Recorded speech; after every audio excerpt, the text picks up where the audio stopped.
mention this or not, but this is Damien's first time diving into the water.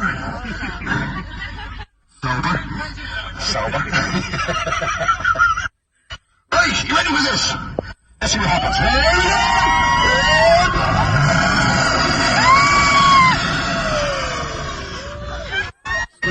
There we go. It's not bad. It's not bad. We haven't taken any water on yet. It's a good sign. I went last Thursday. I don't love to talk about Titanic Thursday for all these species. Otherwise we'll never get you on board. So guys, welcome to what is known as the Grand Canal Basin. The basin itself was over 220 years old.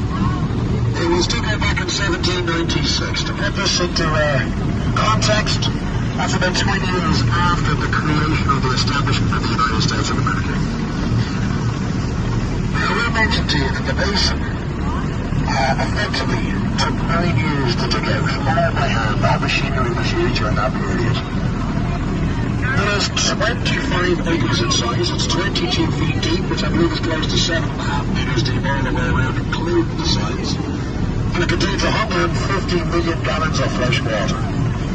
All that fresh water comes down from the River Shannon, the largest river to be found on the island. It enters into the 88 miles of a canal system before eventually being deposited right here into the heart of Alton. It was said that the basin was originally conceived to house the entire sailing ships that were coming to them from the four corners of the globe. So ships such as those seen in the movies Pirates of the Caribbean were said to be brought in here. And at one point it was claimed that it could hold up to 600 tall sailing ships at any one time. But the basin has only been emptied twice in recorded history. Once as in 1901 and again in 1966. On both occasions it took 4.5 hours to empty the entire basin area. Very, very cool. When they emptied it initially, however, it was discovered that the hard-cut stone